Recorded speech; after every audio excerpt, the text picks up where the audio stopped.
vamos agora pra Rock Lady, que é mais fácil, inclusive é um spoiler isso, né? O nome do... O nome da banda é Rock Lady. Eu não sabia disso, eu chamo ele desde o início assim. É porque Rock is a Lady Modest, ou Rock... Como é? Rock wa Lady no Tashinami Tashinami deshite... Deshite. Ah, não. Rock Lady é mais fácil, né? Mais simples. Pois é. E, bem, eu tô com o Cló extrativo, como que é a sinopse? Desisto.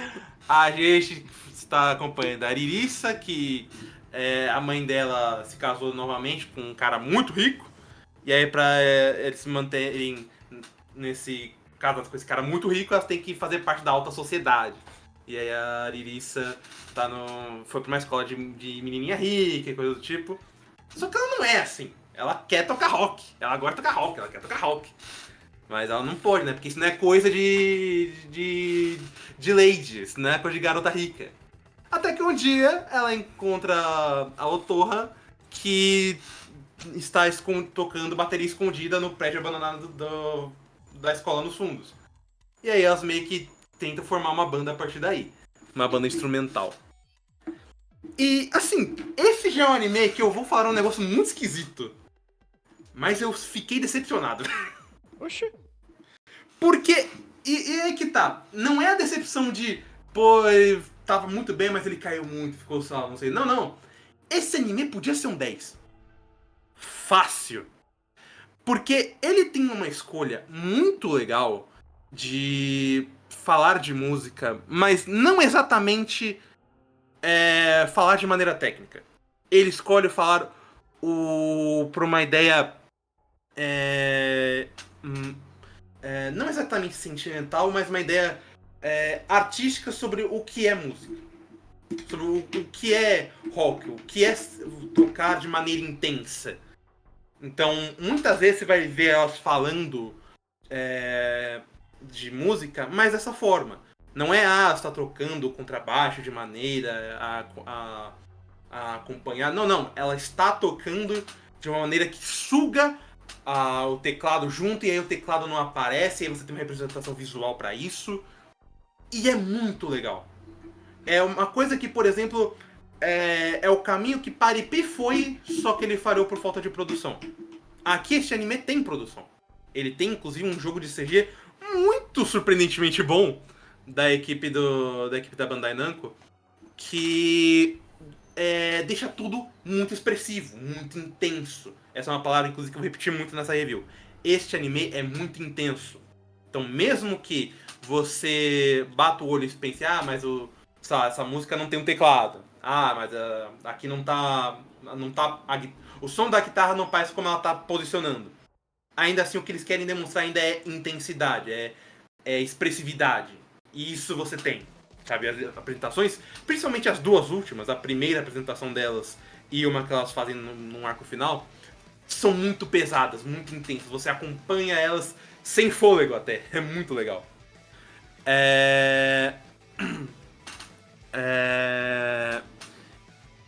E ele apresenta tudo isso de uma maneira a comentar muito sobre essa ideia do que é gostar de algo, o que é fazer algo por um passatempo, hobby, o que é dar algo pra vida, o que é o rock, basicamente.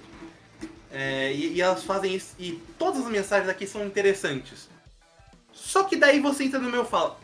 Por que eu falo que podia ser um 10? Porque eu acho que falta ele ser menos arrastado. Num sentido de que, por exemplo,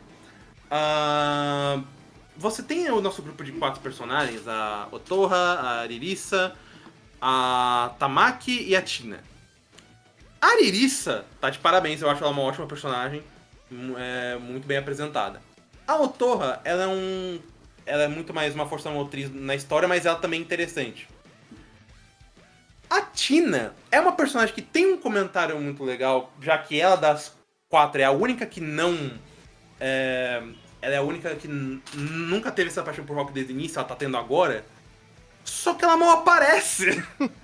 Especialmente depois do primeiro show delas, que foi o destaque delas porque ela tava muito atrás de qualidade no som em relação às outras.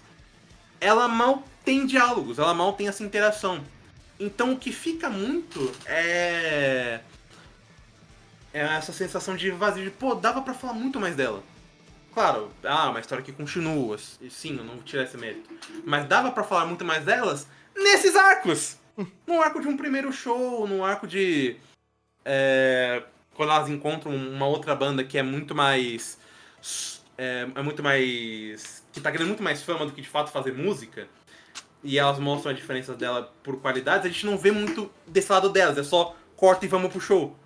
Então fica muito deslocado as personagens de fundo falando, só estamos aqui, né? E isso eu acho muito triste, porque não é como como se a personagem não fosse interessante.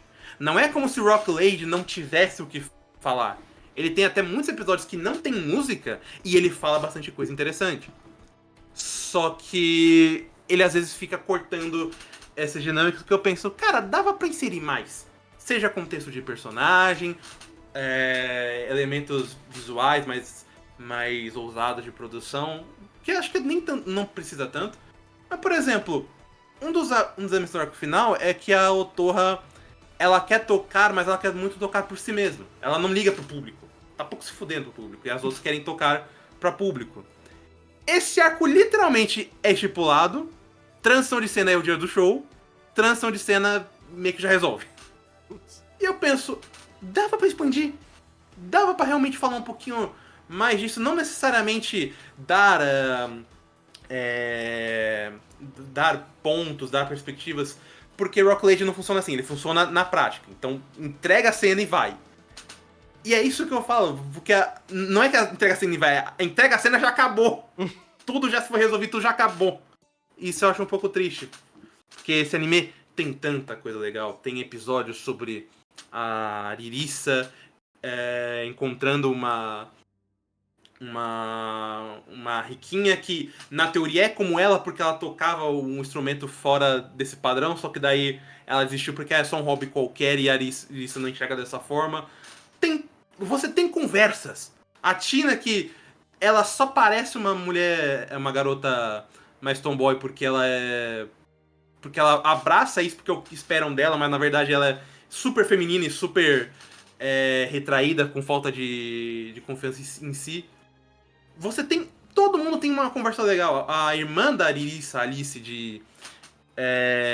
que não aceita a mãe da Ririssa e a própria Ririssa porque elas vieram de fora, não é dessa sociedade, mas ela aprecia esse intenso, essa liberdade, essa expressividade da Ririssa uma hora e ela quer ver mais disso, porque isso é totalmente fora da realidade dela. É interessante. Mas aí o anime meio que ronda, sabe? Ele só ronda, ele não foca mais nisso, ele não mostra um pouco mais daquilo. E eu acho que é um anime que fica muito... tirando menos potencial do que eu deveria. Eu sei, é estranho, eu tô falando de um anime nota 8 que devia ser uma nota 10, mas falando que não devia ser uma nota 10. Mas é porque ele pode. Os poucos momentos, inclusive, que ele pra falar disso são ótimos. Então eu penso, por que ele não poderia ser assim a 100%, sabe? Uhum. Não, faz sentido. E aí ele fecha com 8 mesmo? Ele fecha com 8 e, assim, parabéns pra Bandai Namco. Vocês realmente só escolheram fazer uma do jeito mais prepara possível. E só vai fazer sentido pra quem viu, mas é só desse jeito mesmo, porque produção vocês têm, qualidade de áudio, de apresentação de banda instrumental vocês têm. O CG deles é ótimo, principalmente para essa questão de para a apresentação banda que eu falei de ser intenso e expressividade. Todo mundo tem um rosto muito intenso, muito edgy. A gente vê até no encerramento, né, que são aqueles desenhos. Eles tentam usar isso no CG e funciona bem para manter a intensidade. Eu acho que é muito legal, muito legal. Bacana.